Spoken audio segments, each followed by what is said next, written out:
Bonjour à tous et bienvenue sur ma chaîne YouTube. Le monde grouille de mystères en tout genre, de crimes non élucidés ou encore de mythes et légendes tous plus effrayants et incroyables les uns que les autres et surtout très intéressants. Et aujourd'hui j'ai décidé de vous parler d'un mystère qui s'est vraiment déroulé, c'est une histoire vraie.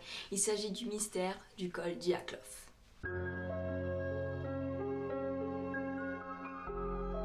L'histoire se déroule en Russie en hiver et principalement la nuit du 1er ou 2 février. Il s'agit en fait de l'histoire d'un groupe de 9 randonneurs menés par Igor Dyatlov, tous âgés de 20 à 38 ans, dont la plupart en fait sont des étudiants ou diplômés de l'université de Polytechnique de l'Oural.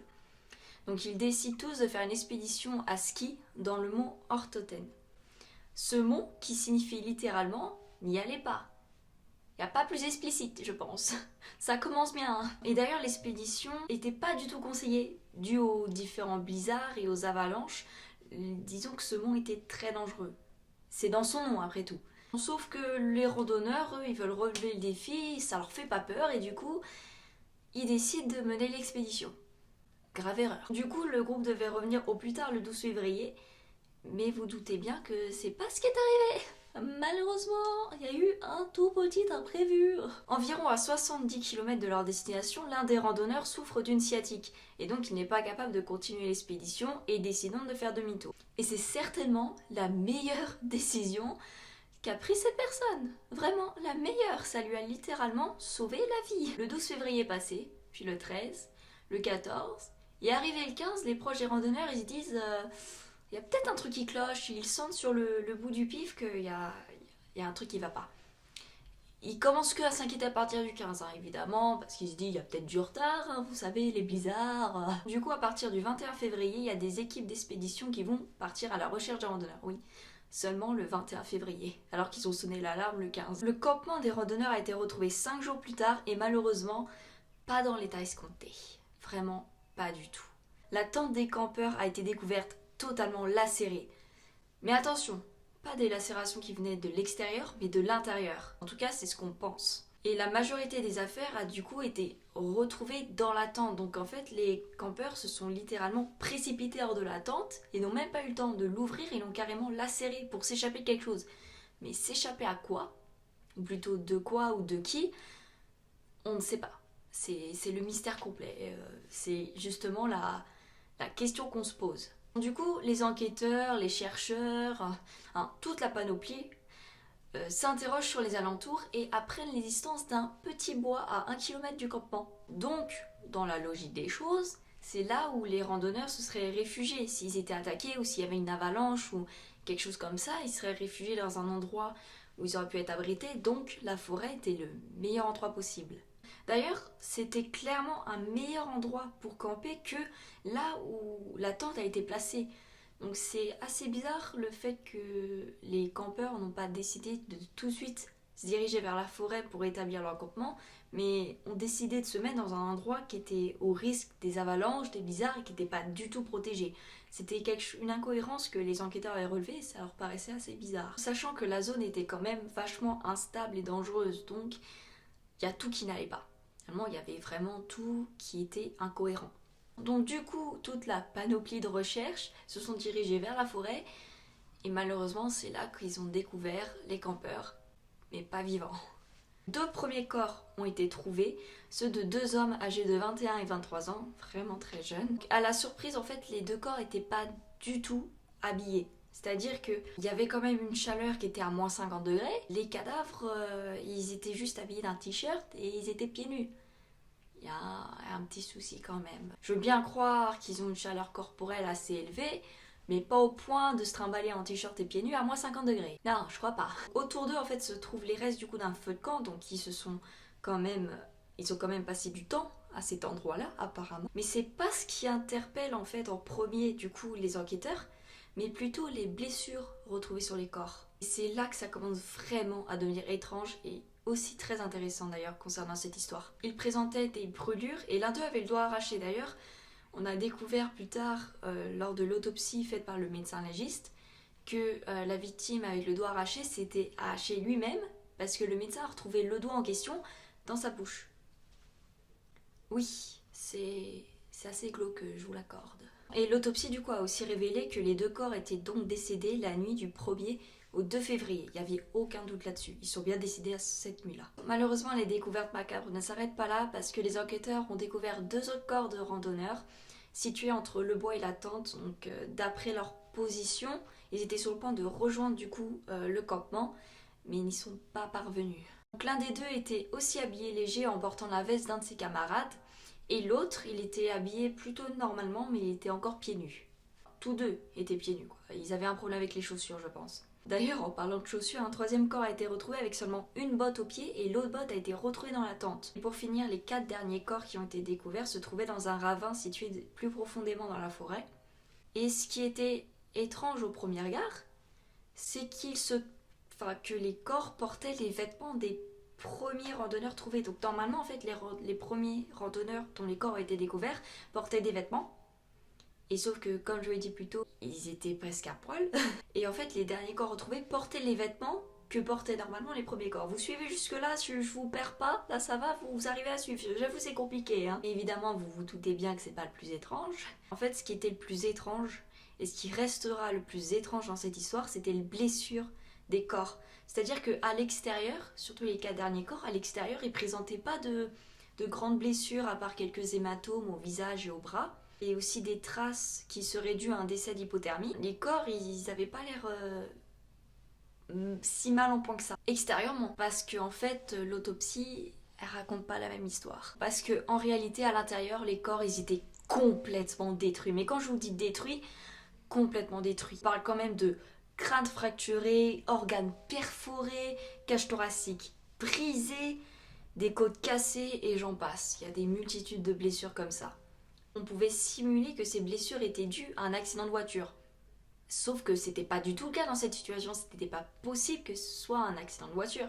C'était totalement incohérent. Les blessures extérieures et intérieures racontaient pas la même histoire. Il y avait rien qui n'allait, absolument rien qui n'allait. Personne ne comprenait ce qui était arrivé à ces pauvres randonneurs. Par contre, tous les corps présentaient un point en commun. C'est-à-dire que tous les corps avaient la langue arrachée. Voilà, on ne sait pas pourquoi, ils avaient tous la même blessure en commun, la langue arrachée. Et il y a un autre détail troublant, bien sûr, on va pas s'arrêter là, hein. Les vêtements possédaient un fort taux de radioactivité. Ce qui n'était pas non plus illogique parce que la majorité en fait travaillait dans des labos et ils étaient toujours confrontés à de la radioactivité. Donc peut-être que c'était dû justement aux vêtements.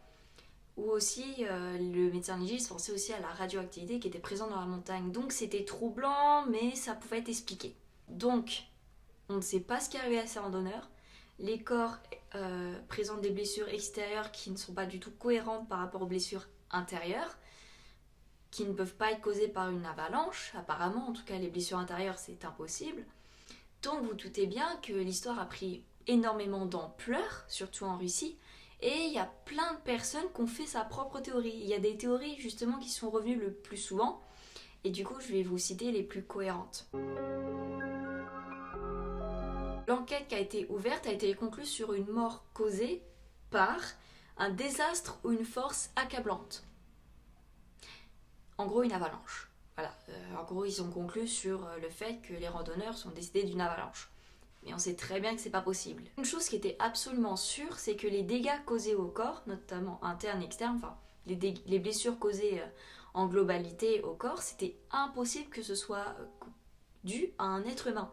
Donc ça peut pas être en soi un meurtre, tout simplement parce que les blessures sont impossibles à causer, à moins d'avoir des super pouvoirs ou vraiment être le plus gros des psychopathes. C'est pas possible.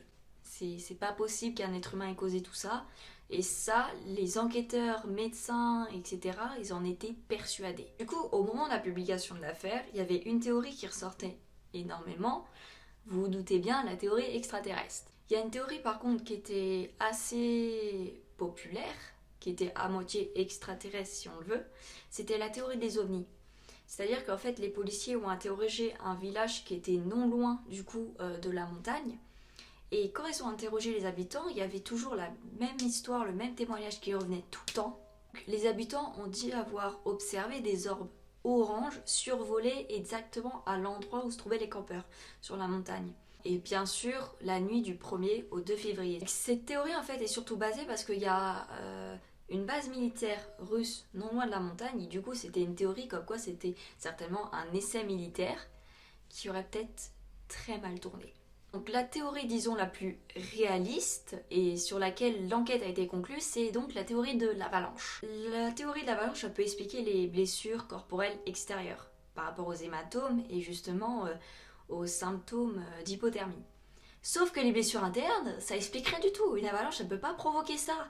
Et du coup, ça revient au fait que l'avalanche, c'est peut-être ce qui a causé du coup les blessures externes, mais internes, c'est encore le mystère. Il y a une autre théorie qui est assez probable, et celle-là, elle a été émise par justement les habitants du village voisin. C'est la théorie comme quoi ce serait des autochtones qui aient causé ça. Donc les autochtones qui vivaient du coup dans la montagne n'auraient pas du tout apprécié l'arrivée des randonneurs sur leur territoire, et donc ils les auraient fait peur et peut-être même tués.